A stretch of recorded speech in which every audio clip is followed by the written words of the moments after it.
In the year 2028, one Big Mac will equal $1 million.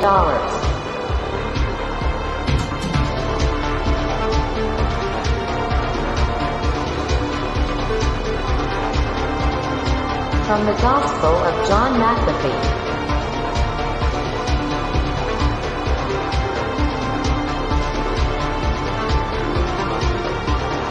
Bro, just learn to code.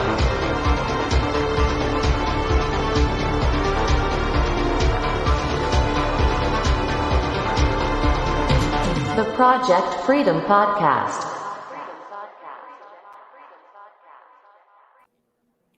Boom. Welcome to the Project Freedom Podcast. Friends and family. What episode, guys? I don't even know. Is keeping track of episodes even important anymore at this point? Like, the only reason I did that was because I had just seen other people who had a podcast or a show label it by episode. But it was recommended to me that I remove that from the title of the episode because it's irrelevant. And that if I include it, I put it inside of the description, which is what I've been doing. And I have it on the thumbnail still, but it's like really tiny at the bottom. So whatever, episode infinitely right now. But if I actually check, let's see. Okay. All right. 58. Okay. All right, guys. So I do these 3 days a week. So let's see. Let's get this calculator out right here. Let's get this bad boy out. 58 divided by 3, and that's going to tell me how many weeks. 19.333333 weeks. All right. So 19. That's impossible, right? What? Guys, am I dumb? Did I do that math wrong? There's no way that it's been almost 20 weeks. There's 52 weeks in a year, or is there? That's 52 weeks in a year. Okay, so maybe that's possible. All right, whatever. Irrelevant. So episode 58, just learn to code. I'm sure some of you are probably like, all right, dude, enough with the fucking learn to code stuff. Which is why I guess not many people are in here tonight. But I'm sure some more will come in when they see the truth of the code. But all right, so guys, where did just learn to code come from? Because it's actually not like that's not something. I didn't just put that there in the introduction song because that's like something that I say. I don't like regularly tell people, bro, just learn to code. It's a meme, guys. It's a meme. It's actually an older meme from quite some time ago. I think like it originated from like 2016-ish. But anyway, where did this meme come from? I'm sure you are all dying to know. So let's figure that out. Let's figure that out real quick. So here, if you guys aren't familiar with this website, this is the knowyourmeme.com. Knowyourmeme.com. By the way, guys, can you hear me all right? I have the mic positioned further away from my face than I normally do because it's less distracting. And that is, I feel like it looks better too. All right. If you can't, how about this? If you can't hear me fine and it sounds dumb, put a 420 in the chat. So where did the learn to code meme come from? So let's see. 2019. I feel like it was before 2019. Okay, guys, I was wrong. From 2019, not 2016. So this guy says, I believe there's a special dedicated section of hell just for people with anime Twitter avatars who tell laid off journalists, quote, learn to code. So I think what was happening around this time, and we can read this, and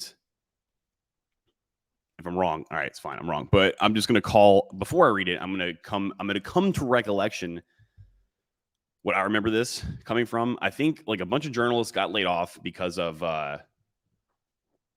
insert reason here. So I guess I don't remember the reasons. We can find that out. And these journalists were like freaking out all over Twitter and social media, and they were like, "How could they lay us off like that?" And people on Twitter were just harassing them. They were like, "Bro, just learn to code." And I think this is where the meme originated from. So if we see learn to code is an expression used to mock journalists who were laid off from their jobs, encouraging them to learn software development as an alternative career path. The phrase was widely posted on Twitter following the announcements of layoffs at BuzzFeed, and the Huffington Post in late January 2019. Does anybody remember what those layoffs were for from BuzzFeed and the Huffington Post in 2019? On February 10th, 2014, BuzzFeed News published a quiz titled Should You Learn to Code?, which provided links to articles recommending coding for people with various interests or professions. Several months later, in April 2024 or 2014, in response to a comment by Mark Zuckerberg about shifts in energy use that has led to many coal mines being closed and coal miners being laid off, former New York City Mayor Michael Bloomberg at the Future of Energy Summit said, "You're not going to teach a coal miner to code." Oh my fucking God. Mark Zuckerberg says, you teach them, people, to code and everything will be great. Does Mark Zuckerberg know how to code, guys? I'm just curious. You guys know the answer to that because I've so you guys since my audience does indeed enjoy themselves a boomer coin or two, you guys know Gemini, the exchange, obviously. If you don't, well, now you do. It's one of like the largest, I guess, mobile app ready exchanges. It's more user friendly than Coinbase, I'd say. I just don't think as many people use it. They're actually a pretty good exchange. They actually have enough liquidity. They don't just like make you think that they have enough liquidity. Different topic, different day. Anyway, the people that ran that exchange and that created that exchange, the Winklevoss twins, the Winklevi, we could call them the Winklevi if we want.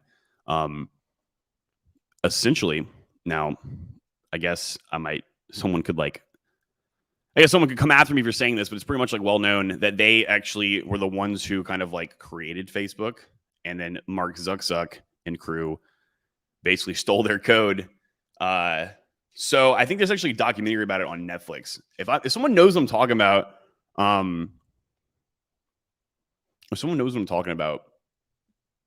tell me I'm right or tell me I'm wrong. But anyway, over the next year, the media outlets published pieces on coal miners learning to code. On November 18th, Wired published, "Can you teach a coal miner to code?" I mean, guys, like, okay, this is such a shitty way to think. And so, like, okay, you guys want some air breathing ASMR? Some sigh air breathing. All right, that's the sound I make when I'm trying to come up with the words to say that I'm used to saying way too much and don't like saying. So people someone will get a consultation with me and be like, well, I don't know if I can learn to code because of X, Y, and Z. Like, that's such an awful way to think. And it's like such a wrong way to think. That people think that people who aren't familiar with software, the developers, we would call you guys users, think that a lot of this stuff is just like magic behind a screen, right? And I know all the guys in the chat who actually have dealt with code know that it's actually not. That there's actually like there's actually a method to the quote unquote magic behind the screen. And the reality is, guys, in 2021, almost 2022 now, but even before then, coding itself, actual development, has gotten so much easier over time that an animal could do it if you were to spend time training the animal. Now, I don't think like a pigeon could do it, but I'm sure like several orangutan species or ape species could do it. I'm sure maybe a dog could do probably an if statement. But hold on, guys, I have to sneeze. I don't want to sneeze directly in this camera.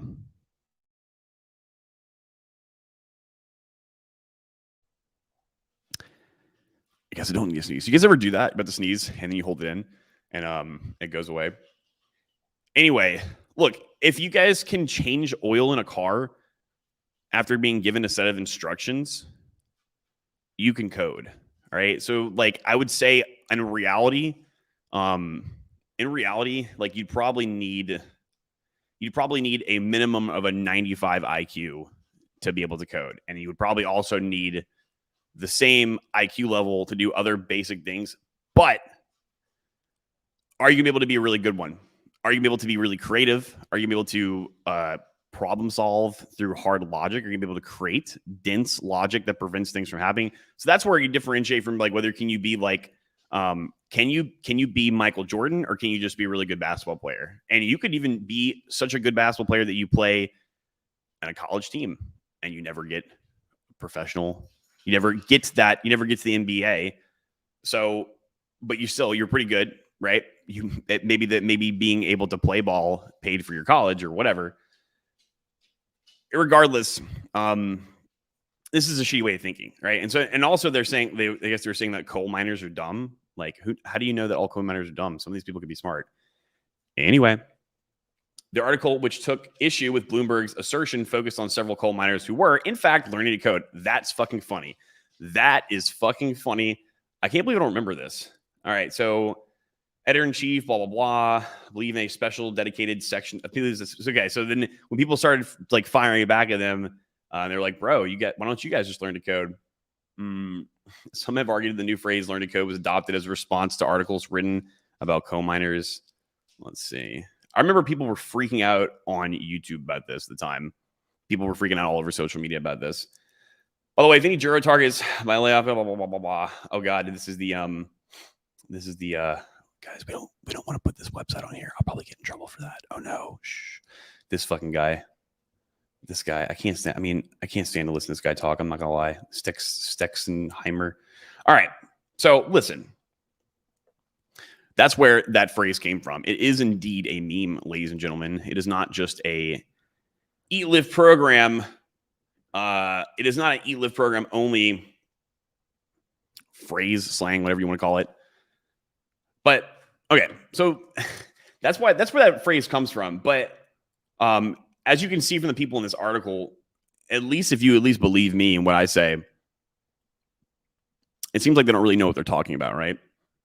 They're making a lot of assumptions here about who can and who can't learn to code, even if they're not specifically saying that. Like, that's kind of what these articles are about. Anyway, let me check up with the chat before I continue. Kyle saying yes. Kyle yesing say. Bros, Alex Cantazos. What's up, man? Blockchain Mac. What's up? Watching from my hotel room. What's up to you, dude? How are you doing?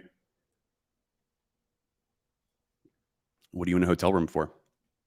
Where are you, Blockchain Mac? That you're not home. So Lydius says, what's up, bros? What's up, dude? Good to see you. St. Chocolate. 3 watching and 5 likes. Get those likes up, super coders. Yeah, it is a small amount of people in here tonight, but probably because it's about, bro, just learn to code. I didn't think a lot of people would show up to this one. I knew it. I knew you guys don't want to just learn to code. Airborne on a Sinessa. All right, mate. All right. Got to go back to the mines. Orco Plateo. I know nothing about code. All right. Well, you're here to learn, my friend. St. Chocolate. I'm good. There's the 420. Jazz in the house, dude. Jazz, you need to go to sleep, bro. I don't know what time it is over there, bro. Good to see you, though. Circulation plummeted, bro. You guys. The journalists told people who were losing their jobs to learn to code. Then, when the journalists were laid off, people got banned for saying learn to code. That's right. Oh, the irony. Oh, the irony. Alex says, I remember that, but some did learn to code. They had a free program for them. Yeah, didn't someone put together like they had someone put together a program for these like journalists, right? I mean, I'm not gonna lie, bro. Like, if that was like, I'm not gonna lie, if that backfired in my face like that to me, I would have been too proud to be like, all right, I'm gonna go. I would never put myself in that position in the first place to just tell like, they should have just been like, just learn to be a journalist, bro. Blockchain Mac, Jim and I asked for my social insurance number. That's no bueno for me. Social insurance. Is that some Canadian thing, bro? Is that like y'all's social security number? We don't have that. We have a SSN, but I mean, dude, that's how it be, bro. KYC AML. You can't have a legitimate exchange, a public exchange, a company that offers a public exchange without KYC AML. And Gemini is not the ones to blame for that. In fact, Andy, the Winklevi twins, I believe at least, are fellas, what is the word I'm looking here for? Ideologically against that like whole concept. But I mean, when you're running a multi-billion-dollar business, you kind of want to dot your I's and cross your T's to make sure that Mr. Gary Gensler doesn't come and you're knocking on your door every single day.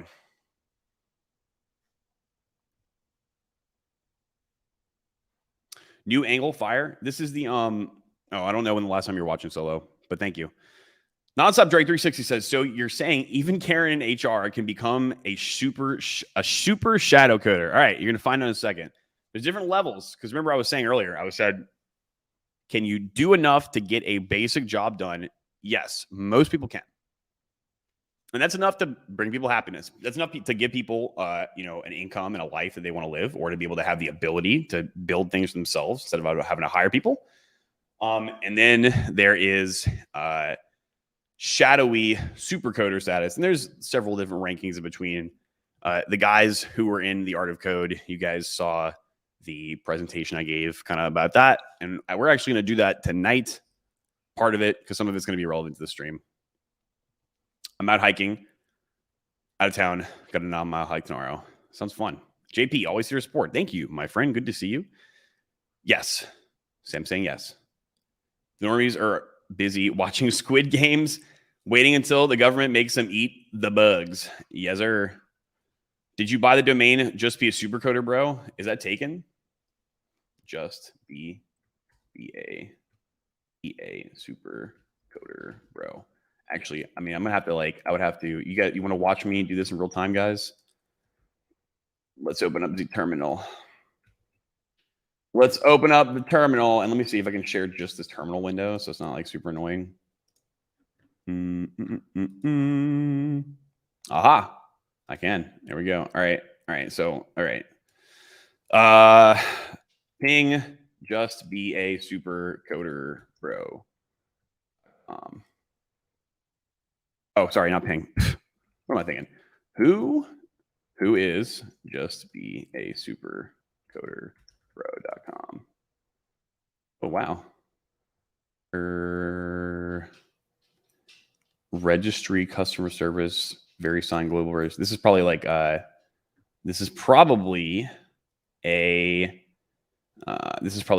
broker that owns this. Versailles Global Registry Services. Well, maybe this is just a broker that earns this. So if we do who, let's clear this. We do who is Just Be Confident, bro. I don't know if I spelled that right. .com. Okay, yeah. So I own this one. I do have this domain. As you can see, it's in custody of good old HostGator right now. But notice how, so like it doesn't say my name, right? Like it doesn't name justbeconfidentbro.com, name, domain name, organization, private protect LLC. So that's like, this is just in custody. So I don't know. Maybe that's I would have to go and see if that domain is actually taken, but it looks like it might just be taken by broker. That's not a bad domain. I might have to snag it up. Nick's Legend says bought all the dominoes, the domains. Domains. Registered all the trademarks. 1:40 a.m. in the UK. Have a blessed show, guys. Have a blessed sleep, Mr. Yaz. Snowman Mike says just learn to mine coal, bro. Solo says, as a drop water myself, I haven't been to the tube in a minute. Always a pleasure to tune in. Many of the Just Be _bro domains are free. Good. Buy them all. Yes, we should. Upgrade your HostGator to Namecheap. Should I? Okay, friends, let us proceed. Let's proceed with the show, shall we? So we learned about where that came from. It's not just some like, bro, just learn to code, bro. Me. It's not like that.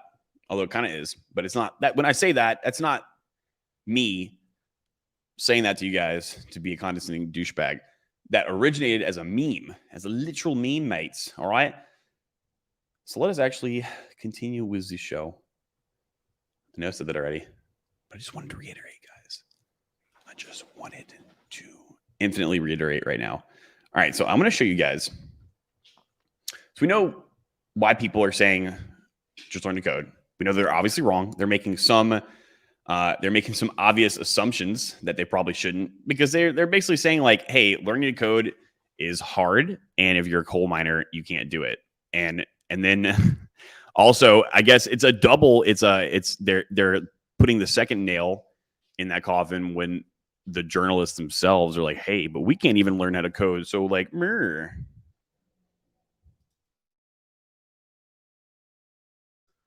had to mute so I could yell at the dogs. Okay. But what does it actually mean? What information can we give? Could we have given these journalists from the Huffington Post and BuzzFeed to have helped save them from this embarrassing mishap that they had? What information could we give them? Well, my good journalists, don't you worry. I'm going to give you that information right now. I know it's a little too late. You can't go back and you can't reset time. But next time you have a journalism job, or next time someone wants to talk to you about code, you can actually speak from a place where you know what you're talking about.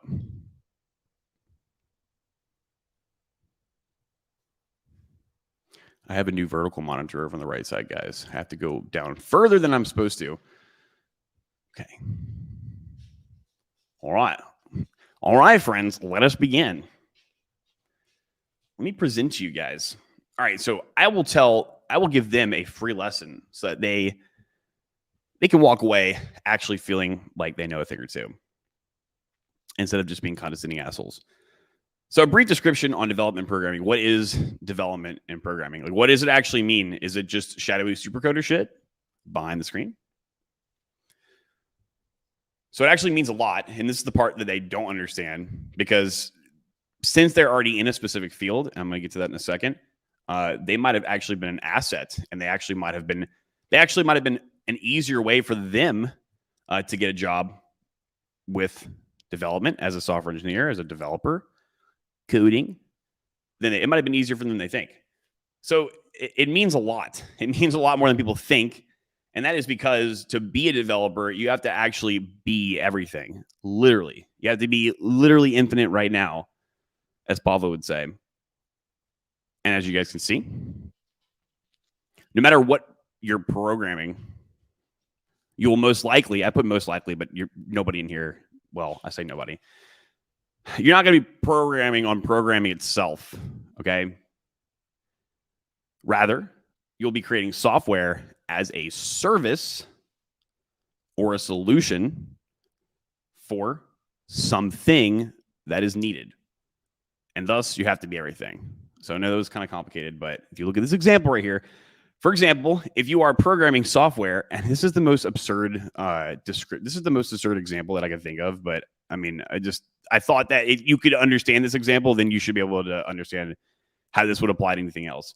So if you're programming software for the brain surgery AI drill, so when people have brain surgery and they have the bzzz, little drill that drills in the back of people's skulls, the software that powers that thing, that drives it, you're going to need to understand brain surgery, okay? You don't think that they just like put someone in there to write that code that doesn't know a damn thing about brain surgery? Are you out of your mind? Are you out of your mind?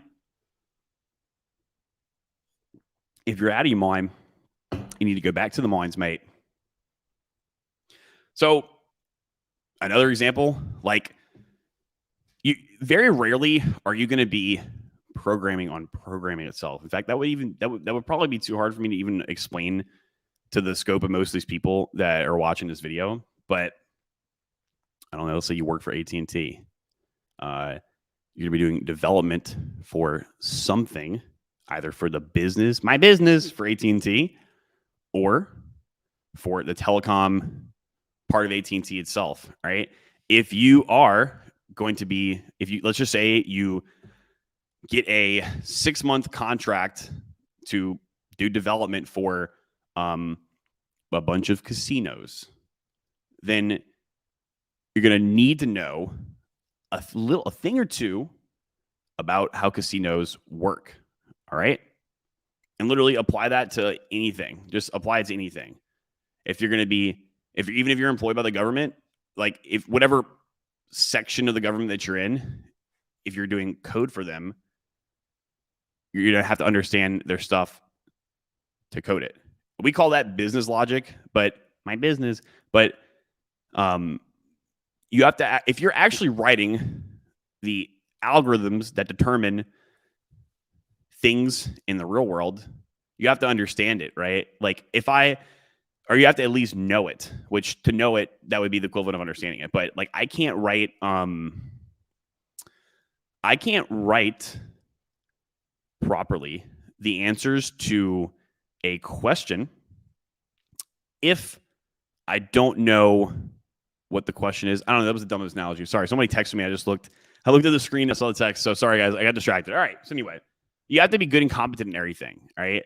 And you actually come to find that certain people have certain types of skills, either end up going into development more because either they had like a desire or a need for development in that skill or that field, or it was the opposite way. All right. So one example I can give you guys, there's a guy in the DD group named Jai Win. Sorry, Jai Win. I don't think that's your real name, or that's your complete real name. So I'm sorry if I doxed you, but anyway, the man studied agricultural engineering, which is actually a pretty base degree that people don't know about. And I think very few degrees are even worth anything these days, and that would be a worthwhile one. And in his first job, out of necessity, he had to write code for the agricultural stuff. And then he just kept doing it and doing it and doing it and doing more and more and more because they didn't really have anybody in whatever he was. I'm just assuming this is how it worked out. Jai Win, if you're listening to this, let me know if I'm wrong. But I think we talked about this last night in the webinar. They probably didn't have a lot of people who were like computer savvy and were probably like knew the stuff that they were going to program for well enough to where they could just go and hire that guy, a specialized developer who knows agricultural engineering. And he just kept doing more and more of the code. And eventually he was like, hey, I kind of like this better. This is more fun. This is better pay or whatever. And now he's pretty much just a total shadowy supercoder. And that's how that happens frequently. And also the opposite happens. If you guys look at a lot of different, like the current newest and coolest, actually probably not the current ones, but some of the original Web3 blockchain cryptocurrency based platforms and teams, like a lot of the guys that are like developers for them didn't code before, and they just had the necessity to get the code done. And since they understood the business side of where they came from, that's what they ended up doing. So like you can't program. I'll just say this again. You can't be a developer for a brain surgery drill if you don't know a little bit of brain surgery. Okay. All right. I think I hit that point hard now. I think you guys are the point now. All right. So what else could have benefited these good old journalists to know?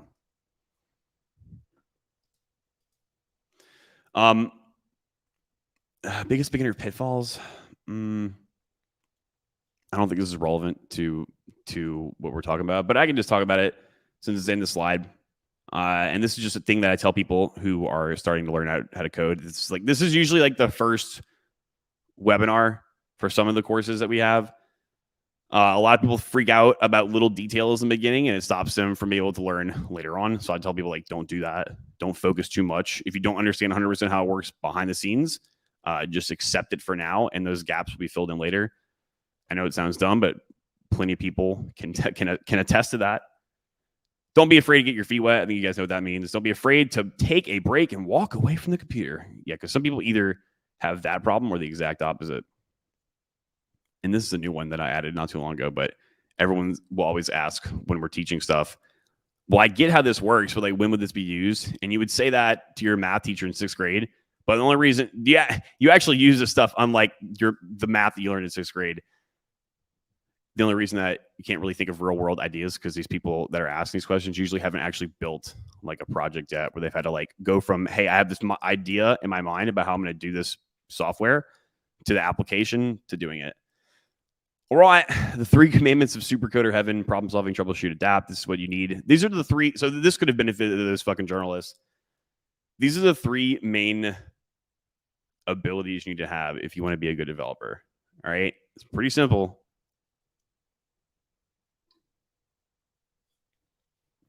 Obviously, you need to be able to problem solve. You need to be able to troubleshoot. And you need to be able to adapt. Now, I could get into depth on this. The problem solving one is the most important one. But I won't repeat my webinars live on air. 3-step process of getting income from development.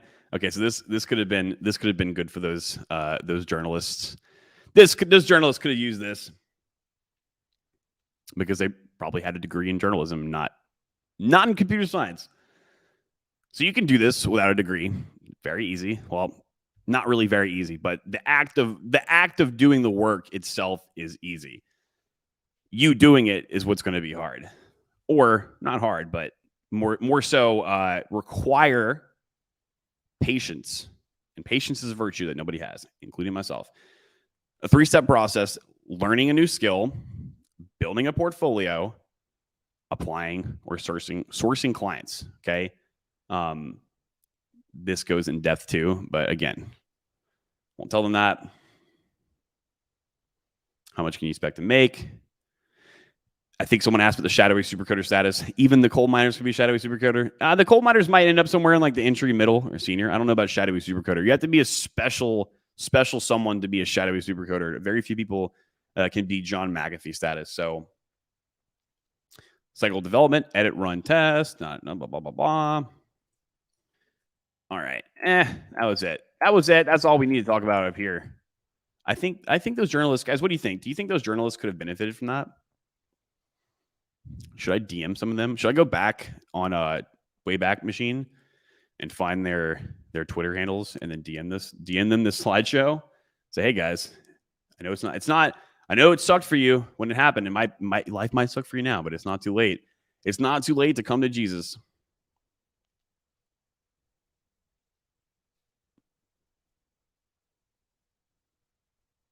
(1:45 a.m.) Oh, I think you already said that. Where did I get caught at? Oh. Inflation plus static tax bracket.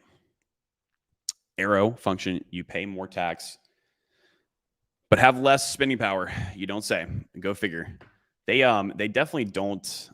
Well, guys, I'm also too. I gotta say this in all seriousness. I'm starting to become like afraid to like say things on YouTube, to just speak. Me personally, I don't think that any of the things that I say are like crazy or radical or whatever, but I think just words in general could potentially give me a strike. I don't want to get a strike because I have a warning from a video that they say was against community guidelines from last April before I was even live streaming. And first of all, it doesn't say what it is, so I can't contest it. Second of all, the video doesn't, the video and the time and the date that it says the violation was for isn't there. So, I mean, I don't even know, but I'm just like, well, developerdirection.com. Yes. Thank you. Thank you, Nick. That is a website they would go to. In fact, I took this down. Where is my brand? My brandness. Yeah, that guy. I'm going to have to move this, guys. You guys see that? I'm I'm gonna have to move this down there. Probably to do that. I've been meaning to do it. Just had a lot of stuff I've been doing, guys. DM an angry Karen note to YouTube. Should I preserve all the good boy points? Yeah, we have to make sure we don't have to make sure that everybody has plenty enough good boy tokens that they don't get rugged by Karen.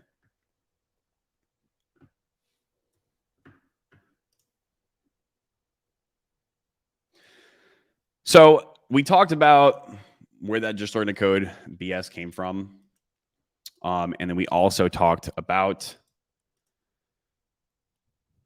what does it actually mean to be a developer, and how maybe if those journalists just happen to know more than what they made assumptions of, they wouldn't be in that same position that they are in now. So what is the conclusion? I guess, guys, the question that was proposed at the beginning of the stream was, I guess, I don't even know the question was proposed at the beginning of the stream. Here I am. I guess the biggest point was, can a coal miner learn how to code? And I was like, this is the dumbest way of thinking ever. Before we end up reading the article, and lo and behold, it just turns out that they actually did end up learning how to code. So go figure. I was right. Oh no. The answer is yes. A coal miner can learn to code, and that's pretty positive indicative sign for people who might think, hey, I might not be able to learn how to code. I might not be smart enough. I might not be good enough. I might not be brilliant enough. Because you really don't have to be brilliant, guys. Like I told y'all before, like you don't need to be 9,001 IQ to get it done. If you can change the oil in a car, you can do good enough job code to get paid for it, and actually aid people in the real world, because a lot of people need software. A lot of people. And they need it now. Faster than JG Wentworth, 877 cash now. But my friends, out of the people that I've worked with, you guys don't believe me, go ahead and ask around at developerdirection.com. Join a community of driven individuals. And boy, oh boy, are we driven. And we've helped several people get jobs who were like, oh, I don't know if I can learn how to code. So proof is in the pudding. And we're not the only people. It's not like our group, it's not like, Josh from Meatloaf Program showed up. Now all of a sudden people don't have to get a degree to get a job. You never had to. And we're not the only people who are pumping those people out. There's plenty of self-taught people. People just don't really know about it. That's it. It's the truth. It's the truth. But honestly, too, guys, it's hard to teach yourself. You do have to learn how to learn. Okay. I know that sounds dumb, but it's an actual thing. Code is not like it's not like a book. It's not like you can it's not like you can just read a book, and if someone asks you a question about a book or about something that happened, some event that happened in the storyline or the timeline of the book, it's not like that. In fact, actually, what I teach my people is that trying to memorize stuff is the biggest waste of your time. Like, you're going to waste more time trying to memorize that kind of stuff than you would actually learning and understanding the underlying way of how these things work. Because if you learn one language, they're pretty darn similar. The guys inside the Art of Code course right now are understanding that. The whole point of the Art of Code was to be like, hey, this is a world tour. This is a buffet of code. And hey, look how similar all these different languages are, even though they might be a little bit different. So yeah, Stack Overflow. Exactly. Like, you're better off literally just knowing and understanding how these things work than to memorize different names, different keywords, X, Y, and Z. It's like this. Okay. If you're going to be a car repair mechanic, do you think it would be better for you to have a solid understanding of how a car works more than an average person would? Like, hey, I don't press the gas and go forward. No, like how the motor works, how each of these parts work together, right? At least a general overview. Or to just memorize the part numbers every 2008 Honda Civic. Same thing, because we have the internet. If there's something specific that you need, then you go and seek it on the internet. That's part of the problem solving. That's part of the troubleshooting. That's how it be. Plaid shirt, supercoater. You like it? You like it, Matt W. Do you like it? I like the shirt. It's comfortable, Matt.